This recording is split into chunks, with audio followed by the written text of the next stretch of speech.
Desafio de programação para você que está na faculdade. O desafio é o seguinte, tá vendo essa tabela aqui? Você tem que criar uma forma, primeiro, de representar essa tabela no seu programa e depois você vai ter que criar uma função que recebe como argumento algum caractere que é elemento dessa tabela e retorna para a gente a linha e a coluna que esse caractere ocupa. Então, por exemplo, se eu passar aqui como argumento o caractere A, minúsculo, né?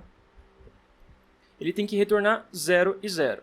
Se eu passar como argumento o caractere arroba, ele tem que retornar 3 e 6. Beleza? Então o desafio é esse, tenta fazer agora sozinho. Pausa o vídeo, tenta resolver sozinho e depois, caso você não tenha conseguido, vê a minha resolução ou então compara a sua solução com a minha. Eu vou dar duas soluções. Uma que eu vou chamar de solução faixa branca e outra que eu vou chamar de solução ninja, porque ela faz a mesma coisa que o código anterior, só que de maneira muito mais concisa e muito mais sofisticada também. Então, para a gente começar a resolver esse desafio, eu vou primeiro pensar numa forma de representar essa tabela dentro do nosso programa. Para fazer isso, eu vou fazer o uso de listas, das listas em Python. E aí eu vou aninhar uma lista, na verdade, 5 listas dentro da outra. Então vamos lá, eu vou começar criando uma lista chamada tabela, onde cada elemento dessa lista vai ser uma outra lista que vai representar uma linha individual da nossa tabela. Então, para exemplificar, né? O primeiro elemento da lista tabela vai ser uma lista que vai representar a primeira linha, ou seja, a linha 0 da nossa tabela, que a gente tem que representar aqui. Que ela é formada pelos elementos A, B, C, D, E, 1, 2 e 3.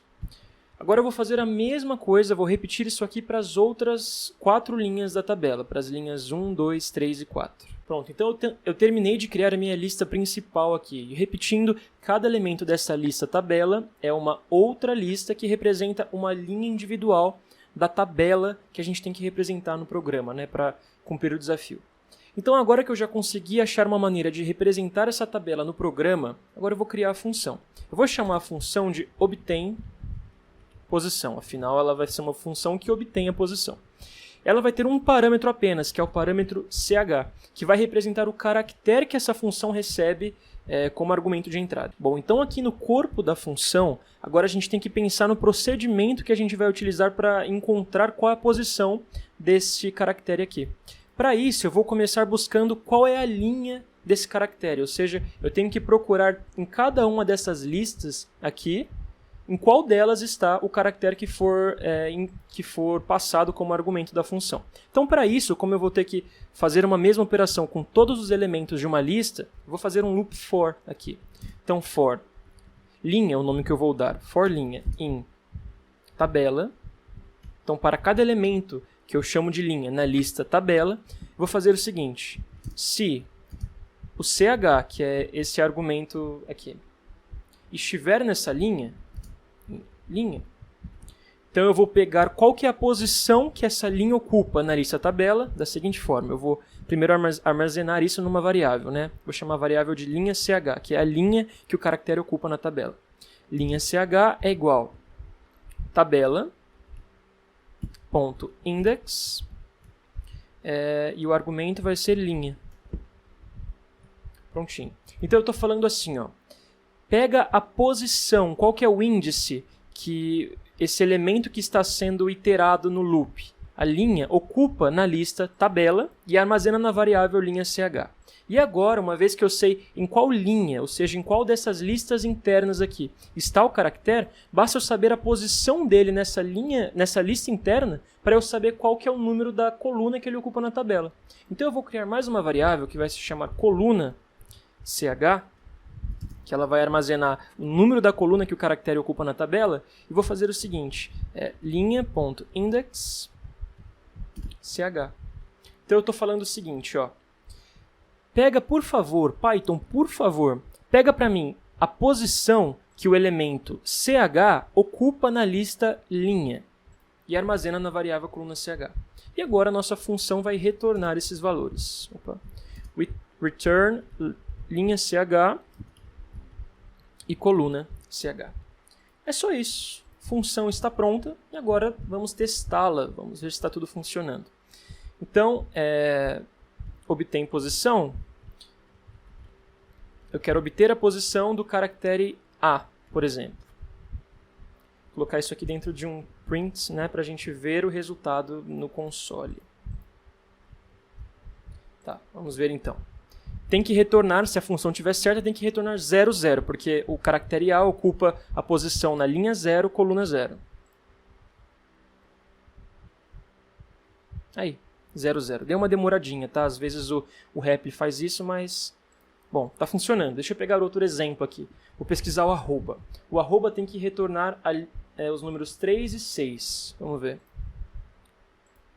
Tá aqui. 3 e 6. Só mais um. Vamos pegar a letra G, caractere G. O G tem que retornar 1 e 1.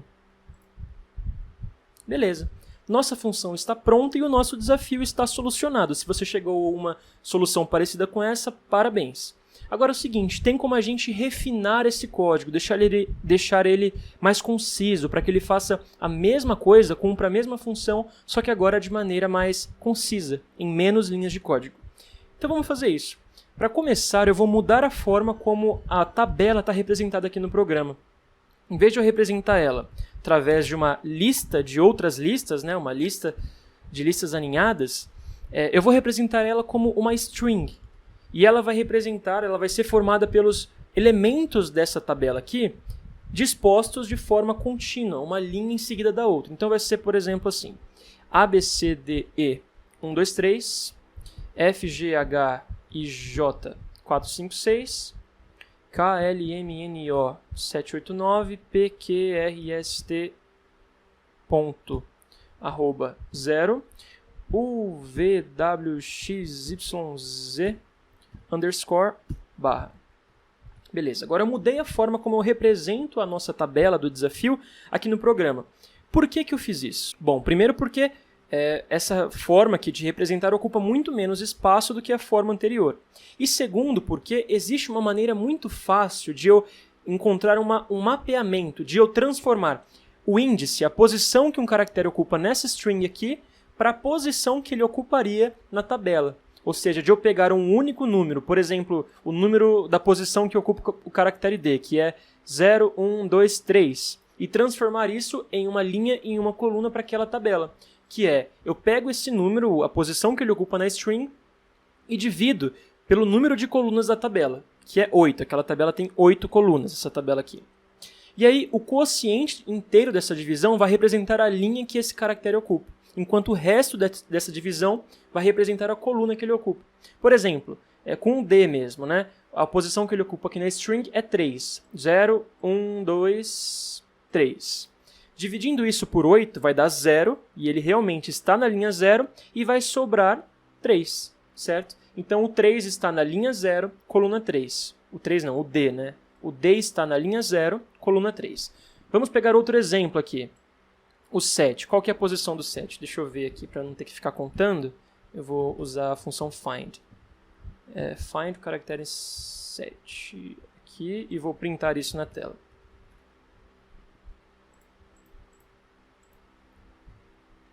Bom, eu vou também apagar isso aqui por enquanto. Tá. É o 21. Dividindo 21 por 8 dá 2, né? Que 2 vezes 8 dá 16 e vai sobrar 5. Então ele tem que estar na linha 2, de fato está, coluna 5, que de fato está também. Então essa é uma forma muito fácil da gente mapear, fazer uma transformação de um número da posição que ele ocupa na string para 2 números, que é a posição que ele ocuparia na tabela. E a gente está salvando um monte de linhas de código aqui no nosso programa, tornando ele muito mais fácil de ser entendido. E também agora a função vai ficar muito mais simples, né? Criando a função novamente, basta a gente fazer o seguinte, ó. Def obtém posição, recebe o parâmetro ch, e eu já vou retornar return. Eu tenho que retornar o quê? A divisão disso aqui, da posição que algum caractere, que esse caractere aqui ocupa na verdade, por 8, o quociente, e em seguida o resto. E eu tenho uma função em Python que faz exatamente isso, que é a função divMode. Ela recebe 2 argumentos, né? Os argumentos A e B aqui. E ela retorna um tuple, que é uma sequência de 2 números, né, um par, onde que o primeiro número vai ser o quociente da divisão de A por B, e o segundo número vai ser o resto da divisão de A por B. Deixa eu dar um exemplo aqui. Eu vou dar um print nisso aqui. Deixa eu só dar um pés aqui. Tá. Só para exemplificar a função divmode, né, para quem não conhecia ela. Então, print divmode, pegar 2 números aleatórios, por exemplo, 6 e 5. Então, 6 dividido por 5 dá 1, né, a parte inteira, e o resto dessa divisão é 1 também. Vou pegar mais 2 números aqui. 17 e 3. Então, 17 dividido por 3 tem a parte inteira 5, né, 3 vezes 5, 15. E 17 dividido por 3 tem o resto 2, que é 17 menos 15. Então, essa função já faz todo o trabalho para a gente. Basta a gente pegar o seguinte, a gente... agora a nossa função vai retornar o divmode, para retornar justamente o quociente e o resto, da posição, eu vou ter que fazer assim, tabela.find ch e 8. Pronto. Essa parte aqui, tabela.find ch, vai retornar para a gente qual que é a posição que esse caractere que foi passado como argumento ocupa. E a função divmode vai retornar o par formado pelo quociente da divisão desse número aqui por 8 e pelo resto da divisão desse número aqui por 8. Então agora a gente fez uma função que faz exatamente a mesma coisa que a outra, só que de maneira muito mais sofisticada, de maneira muito mais concisa. Vamos testar essa função aqui para ver se ela está funcionando. Então eu vou obter a posição. Obtém posição do caractere H, por exemplo. Deixa eu colocar isso aqui dentro de um print para a gente ver a saída disso aqui, né? Aqui, beleza. Run tem que retornar 1 e 2. Tá aí, 1 e 2. Vou pegar mais um exemplo, eu vou pegar o caractere W. Tem que retornar 4 e 2. 4 e 2. Só mais um. Pegar o 0. Caractere 0 tem que retornar 3 e 7. Tá aí. Assim a gente conclui esse desafio. Muito obrigado por ter assistido esse vídeo e acompanha aí os outros desafios que a gente vai trazer para o canal. Esse conteúdo é voltado para pessoas que estão na faculdade, estão se preparando para o mercado de trabalho, querem aprender a programar. Beleza? Isso aqui, todos os conceitos que a gente vê aqui, essa forma de aprimorar o nosso código, de deixar ele mais sofisticado, é o que você vai ver muito no seu dia a dia de trabalho com programação, o que você vai ver muito nos testes para vagas de emprego de programação, tá certo? E eu espero você na próxima. Valeu! Só mais uma coisa que eu ia me esquecendo. Eu gravei uma aula completa para você que é novato na programação, não sabe nada de programação, onde eu resolvi esse desafio aqui, mas eu não só resolvi igual nesse vídeo aqui, eu fui explicando passo a passo como que você deve pensar, qual que deve ser o seu raciocínio, o que vem antes de cada coisa, o que vem depois de cada coisa, e essa aula está nesse link aqui que eu vou colocar. Talvez não seja desse lado, talvez seja desse, mas enfim, caso você queira, você pode assistir a aula, é uma aula bem longa, tá? Já vou logo avisando, e é para você que não sabe nada e quer aprender programação. Beleza? Muito obrigado e a gente se vê na próxima. Falou!